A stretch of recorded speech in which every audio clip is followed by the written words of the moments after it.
غم سے گھبرانا نہیں ہے, غم کو ریڈ کرنا ہے. وہ حدیث شریف نہیں سنی کہ جس باپ نے 3 بیٹیوں کو پال پوس کے بڑا کیا اور رخصت کیا, یعنی کہ رخصتی کا غم برداشت کیا, جو 3 دفعہ, کیونکہ جتنی پیاری بیٹی ہوگی اتنا بڑا غم دے کے جائے گی, تو جو 3 دفعہ اس غم سے گزار دیا گیا, اگلا مقام اس کا رسول اللہ صلی اللہ علیہ وسلم کے ساتھ ہے. تو غم تو تجھے اللہ کے قریب کرنے آیا, یہ شارٹ کورس ہے. اب میرے لیے جو میری تنہائی تھی وہ میری سب سے بڑی سپورٹ اس لیے بن گئی کہ مجھے کوئی ڈسٹریکٹ کرنے والا نہیں تھا. پھر میں نے اور سنا, پھر میں نے اور لوگوں کو سنا, پھر میں نے اسی طرح سے یوتھ کلب, اسی طرح سے طہ ابن جلیل, سارا اکثر جب وہ جو تھا, جو لاسٹ جو ہمارا ہوا تھا, تو اس میں نے انہی کی سنی باتیں انہی کو سنا رہا تھا. تو بس لیکن دیکھیں نا, کہیں سے بھی اگر, اور ان سے بھی جب پوچھتے تھے نا جیسے کہ آپ کے لیے ہم کیا کریں, تو انہوں نے کہا کہ میرا یہ پیغام لوگوں تک پہنچا کہ یہ جو ہم عمل سے خالی ہو گئے ہیں نا, وہ علم جو عمل سے خالی رہ جائے اس کا بھی پوچھا جائے گا. صحیح بات. تو کرنے والے کام ہے, کر ڈالو. ہمارا سب سے بڑی خوش فہمی ہماری یہ ہے کہ ہمارے پاس ٹائم ہے. ہم انفارچونیٹلی آخری سانس کو موت سمجھتے ہیں. بچپن مر گیا, جوانی مر گئی. جوانی تو ہاتھوں سے ایسے نکل جاتی ہے جیسے مہندی کا رنگ, ٹھیک ہے. اور پھر جب آپ کو پتہ چلتا ہے تو آپ اس بڑھاپے میں ہو, اور اب آپ جب ماضی میں دیکھ رہے ہوتے ہو کہ کہیں میں اب کیا لے کے جا رہا ہوں اللہ کے پاس. تو یہی ہے کہ یہی وقت ہے.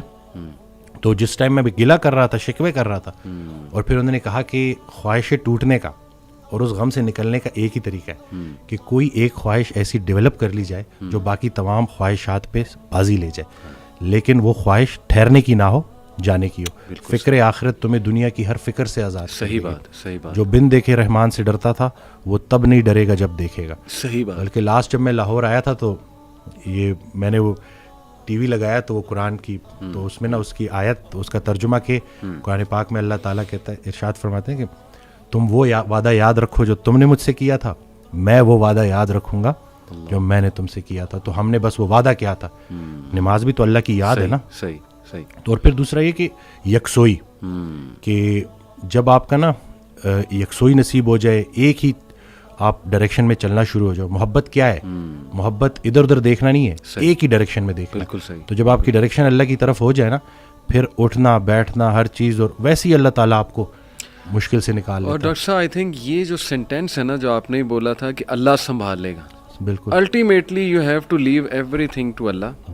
اور قرآن مجید میں بھی اللہ, ایون نبی صلی اللہ علیہ وسلم کہتے ہیں نا کہ تم مشورہ کرو, لیکن اس کے بعد اللہ پہ توکل کرو اور چھوڑ دو, اللہ تعالیٰ اس کو سنبھال لے گا. آئی تھنک جب ہمیں یہ بلیف ہو گیا نا کہ کائنات کا نظام چلانے والا اللہ ہے, لوگوں کے دلوں کا کنٹرول اللہ کی 2 انگلیوں کے درمیان ہے, یہ حدیث میں آتا ہے.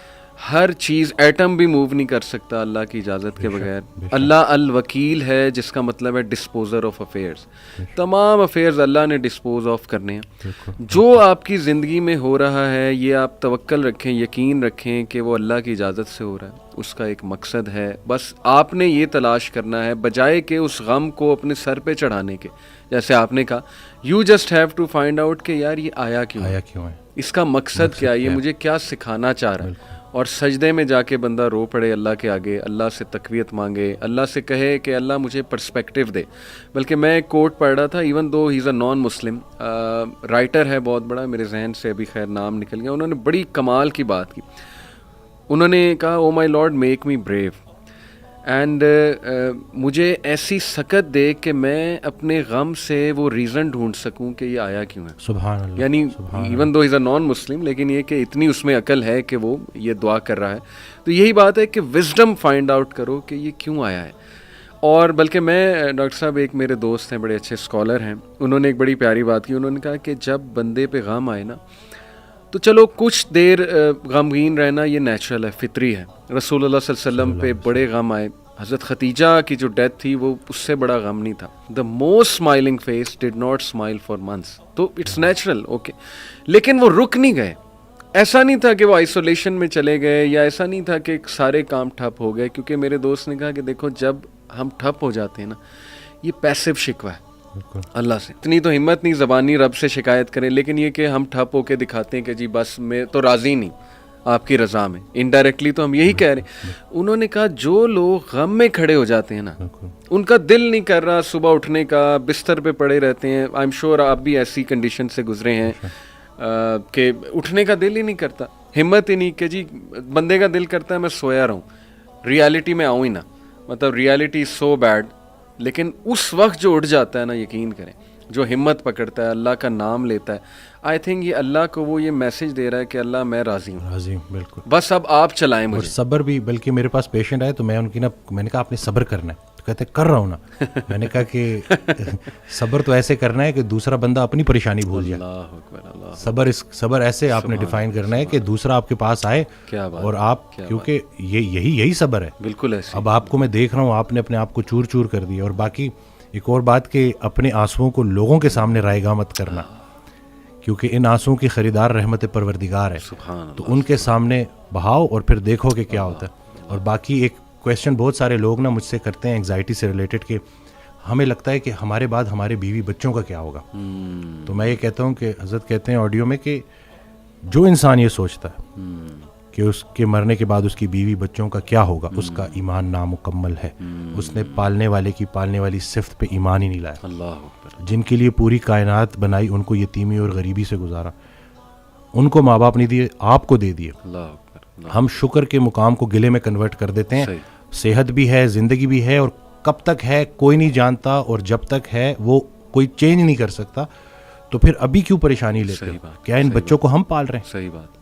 کیا ہم خود کو پال رہے ہیں؟ کیا ہم اس قابل ہیں؟ بے شک. قد پہ حد کا پہرا, صحت پہ بیماری کا پہرا, اور اتنے پہروں میں پیدا کیا ہوا انسان چاہتا کیا ہے؟ آزادی. تو یہ کر کے دیکھ لے. صحیح بات. ڈاکٹر صاحب, جسٹ ٹو وائنڈ اپ, کیونکہ ہمارا یوتھ کے ریلیٹڈ کام ہے, تو آپ نے کل میری آپ سے بات ہو رہی تھی, آپ نے ایک بڑی آئی اوپننگ بات کی. آپ نے کہا کہ ہم نہ ہی مینٹلی, نہ ہی فزیکلی, نہ ہی اسپرچولی اپنی یوتھ پہ کام کر رہے ہیں, اور ہم ایک بہت کمزور جنریشن چھوڑ کر جا رہے ہیں. تو what is your message for the youth in particular, کیونکہ مینٹلی بھی, ایموشنلی بھی, فزیکلی بھی, آپ کی بات ٹھیک ہے, ہم ایک کوئی طاقتور جنریشن نہیں چھوڑ کے جا رہے. دیکھیں اصل میں بہت